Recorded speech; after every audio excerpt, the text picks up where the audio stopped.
to disintegrate. Fall now under the strong name of Jesus. And we declare and we thank you that we shall break out. And I'm going to on God. Break out of that prison.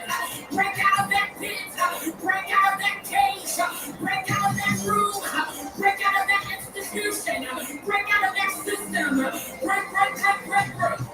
We thank you for the breaking. We thank you for the breaking. Thank you for the breaking.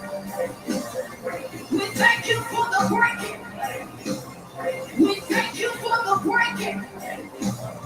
The breaking of every chain. The breaking of every stronghold.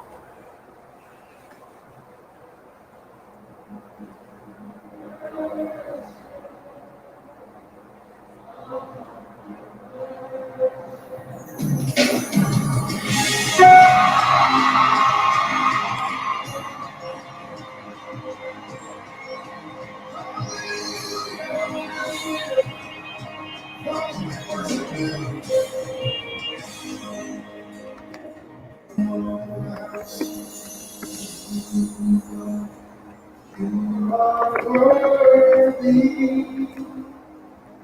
See that? Oh, I worship you for all the things you've done for me. Oh, I can worship you for me. Here's my worship, all of my worship. Receive my worship, all of my worship. Here's my worship, all of my worship. Father, receive my worship. Say all of my worship.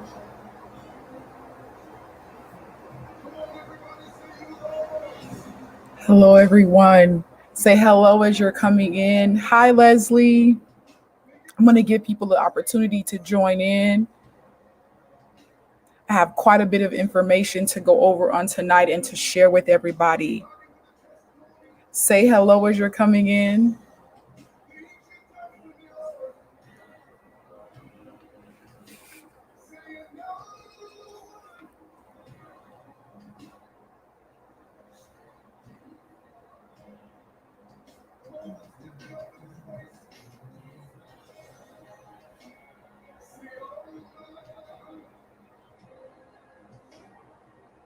Hello, Pastor Laurie. How are you? Thank you for joining us today.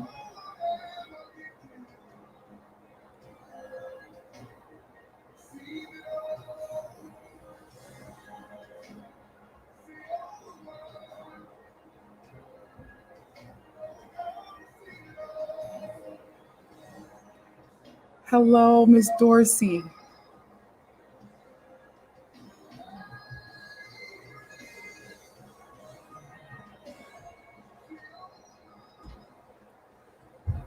Say hello as you're coming in so I can greet you all. And then we're just going to get right into it.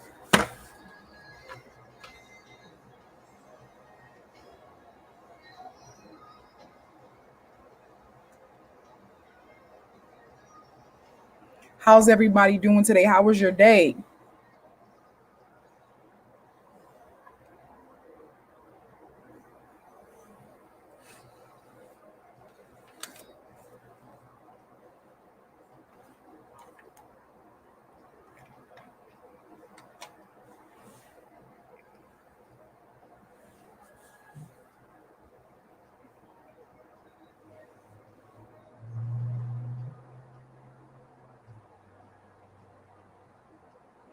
Okay, I'm going to go ahead and get started. As you all know, tonight I'm going to, hi, Brandon. Tonight I'm going to talk to you guys a lot about abandonment. I'm going to start with some technicalities, and then I'm going to move on to how what you've experienced comes into conflict with your call. So first, let's deal with abandonment. Okay, so emotional abandonment is a subjective emotional state in which people feel undesired, left behind, insecure, or discarded. People experiencing emotional abandonment may feel at a loss, cut off from a crucial source or a substance that has been withdrawn either suddenly or through a process of erosion. So let's first deal with the problem. Let's deal with some of the. So here's the thing. Let me first encourage you with this: that struggling with abandonment issues does not make you inadequate, right? Or weak. It means you are human and you have been deeply hurt. Be intentional to oppose any shame that surfaces in your heart and in your mind. Shame is a liar.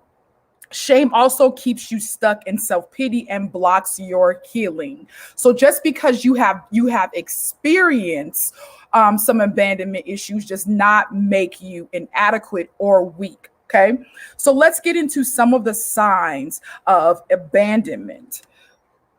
So first we're going to start with always wanting to please others, giving too much in relationships, an inability to trust others, pushing others away to avoid rejection, feeling insecure in romantic partnerships and friendships, um, codependency, a need for continual reassurance that others love them and will stay with them, the need to control others, persisting with unhealthy relationships, the inability to maintain relationships, moving quickly from one relationship to another, sabotaging relationships, lack of emotional intimacy. So if you find yourself within this list, that's okay, right? No, the bigger question is whether or not you want to be better or you want to be healed. So how many of you guys can identify with the things that I've listed on that list that you've experienced at any point in time? So I'll share this part of my story with you with this abandonment stuff. So I didn't realize until I got into studying for this conversation how I suffered from abandonment issues, how I struggled in many areas, and I found myself throughout this information. I found that this was the reason behind my past inabilities to maintain and cultivate relationships. I found that I struggled in needing to be reassured in many areas when I couldn't just trust in the faith and the confidence that God had given me. So let's move on to understanding that you are not the abandonment. Let's move on to understanding the healing process. So, healing comes with being mindful and intentional about your thoughts, as your thoughts oftentimes lead our emotions. Here are some healthy ways that you can heal from abandonment. So we're going to start, and I'm going to put some of these up on the screen for you guys. So healing comes from being mindful and intentional about your thoughts, as your thoughts often lead to our emotions. So the first one is acknowledge the beginnings. Do you know why you have a fear of abandonment? Healing is an invitation to discover why this fear affects you to the extent that it does. Your story deserves a response from yourself. Consider sharing it with a therapist because your truth is worth hearing. Sometimes something significant happened to you. And therefore it deserves to be recognized. Whether physical or emotional abandonment, it is a legitimate loss and requires a period of grieving. The second thing is recognize the signs. The problem with fear of abandonment is that it surfaces even through the people you are with have no, though even the people that you have with have no intention of leaving you or rejecting you. But by acting on this fear, you can unknowingly sabotage good relationships. When you become aware of your triggers and reactions, you will be more in power and more in a powerful position to take control of the moment instead of the moment controlling you. Number three is break the patterns of traumatic reenactment. Bystanders are often perplexed by how the abandoned person feels compelled to recreate dynamics that elicit emotional pain. This cycle behavior is called reenactment, a subconscious attempt to resolve trauma. Reenactment is a versatile response to the memories stored in your body's arousal system. When present day situations trigger abandonment, that person instinctively looks to the past for instructions on how to act. Number four, stop building a case against yourself. People who fear abandonment live defensively. They are hypervigilant, always searching for signs of disconnection to prep themselves for rejection. Abandonment is not the measure of your value. You are not disposable, but treasured and adored by God. You are highly sought out by the King of Heaven. Focus on re-evaluating your opinion of yourself. A positive self-image will set the course of your life. When you understand your worth, you will feel less threatened by people and more empowered to create the life you want to live. Start to believe no matter, and watch the environment shift around you. Okay. Recognizing the signs, break patterns of traumatic reenactment, stop building a case against yourself. Don't downplay your pain. Have you heard yourself say it wasn't a big deal? People have it far worse than me. I shouldn't be upset. Trivializing your pain is dishonoring to yourself.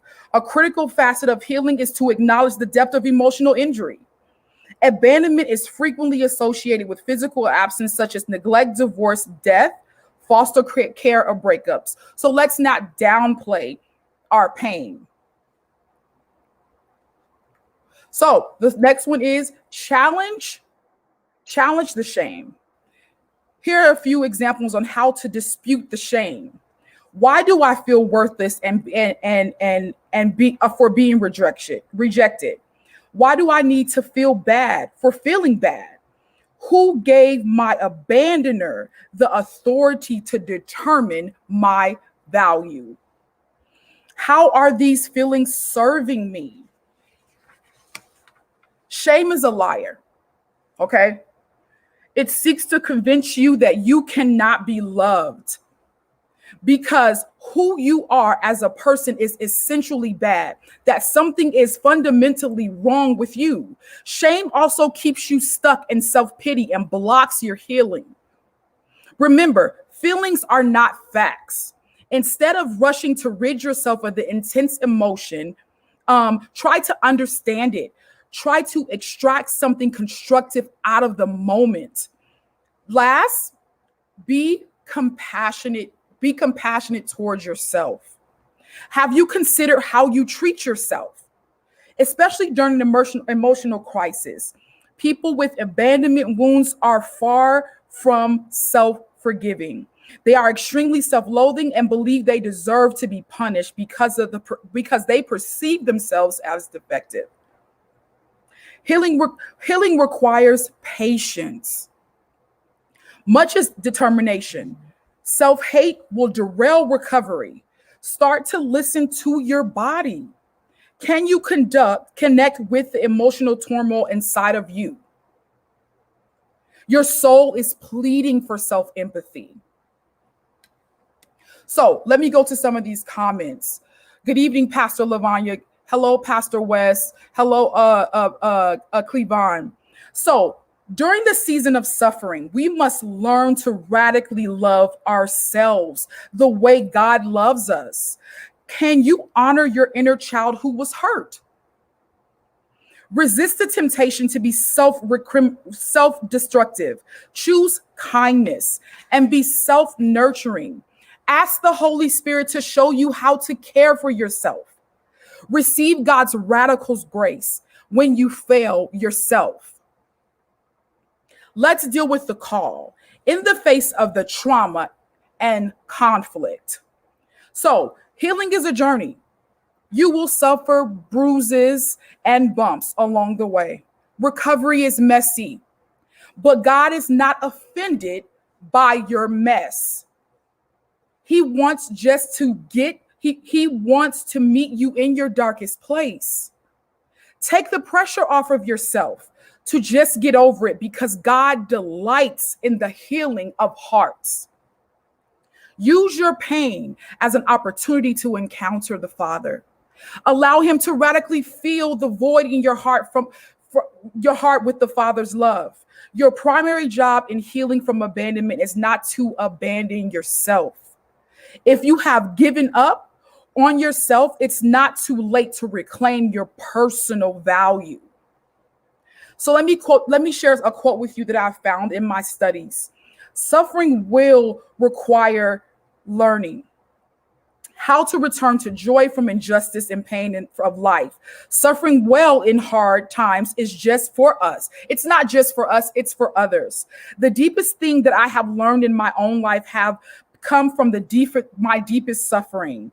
And out of the deepest waters and hottest fires have come the deepest thing that I know about God. Elizabeth Elliot. So know that it is in the dark moments that God is there. God is still there. Just because you have experienced the things that you have experienced, that does not discredit the call of over your life. It does not take away from anything that God has called you to do. Okay, so I'm going to leave you with a couple of scriptures to encourage you in the process while you're still walking in your purpose and your call. Isaiah 49:15-16 says, "Can a woman forget her baby who nurses at her breast? Can she withhold compassion from the child she bore? Even if mothers were to forget, I could never forget you. Look, I have inscribed your name on my palms. Your walls are constantly before me." Psalms 27:10 says, "Even if my father and my mother abandon me, the Lord will take me in."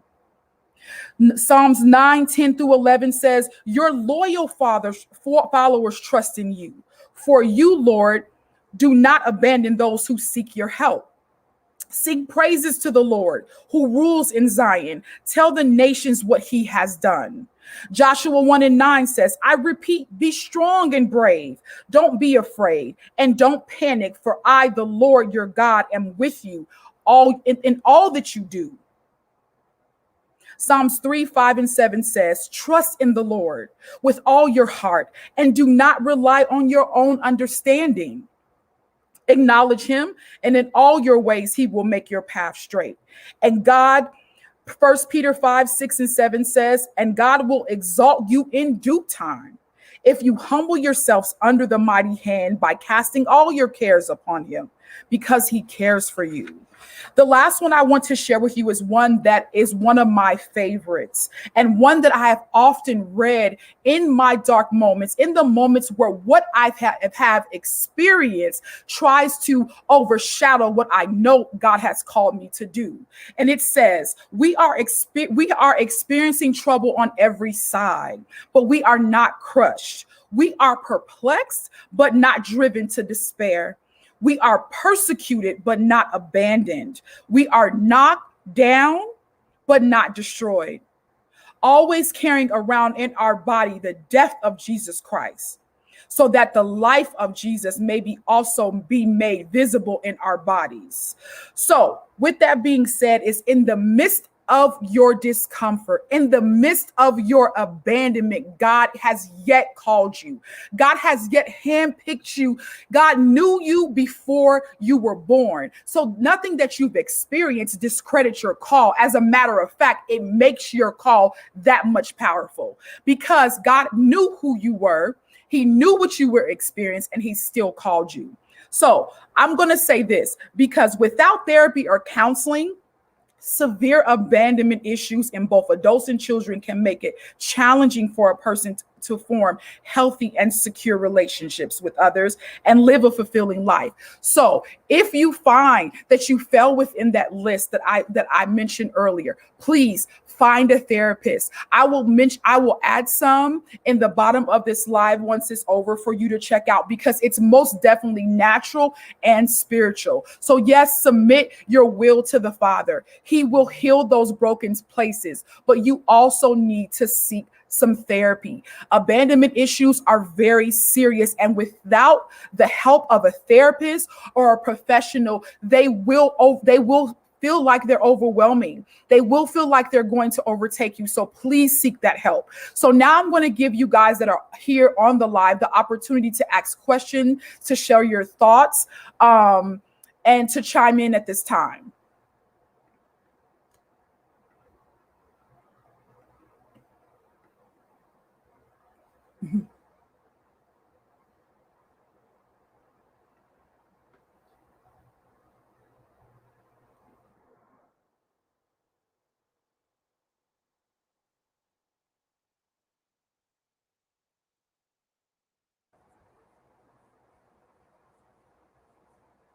Thank you guys so much for your comments.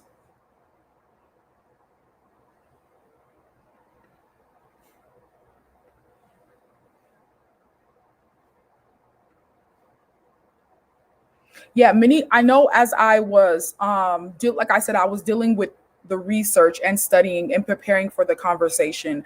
I found myself within the material. I found that many times when I would mishandle people, it was because of my fear, my abandonment issues, things that I had experienced from childhood, and even accepting the call that on my life was difficult because of those same issues. So as I work through those things, and as I'm working with a professional, and as I'm sitting, oh, that's another thing. Mentorship is vital, especially in leadership. Get with someone that you can trust. Trust issues are a huge part of abandonment, so it's necessary. It's imperative that you get with someone that you can trust, that you can work those things out with. Yeah. Thank you, Kashinda.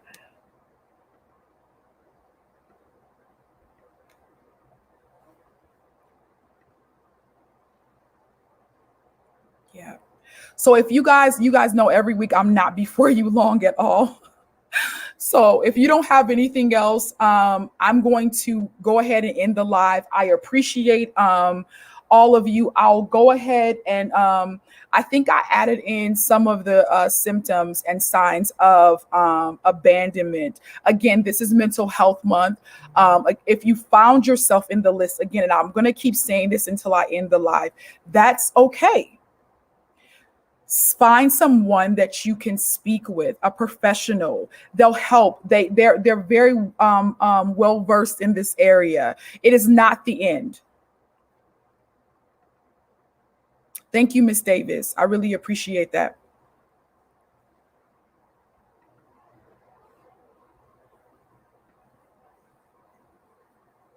Yeah, so I'll add the signs to for the abandonment, and I'll add some therapists at the bottom of this live for those of you that want to talk to someone. You A lot of times we don't understand why we do the things that we do. We think, oh, that's just the way I am. Oh, I don't really like being around people, or I'm paranoid, or I don't trust. None of those things are healthy or normal ways to walk through, to either interact or show up in life. They are things that need to be corrected. Trust me. Thank you, Leslie. Yeah, it's not the end. It really isn't. Once you recognize that you have the stuff going on, just get some help. Find someone to talk to and move forward with your healing journey.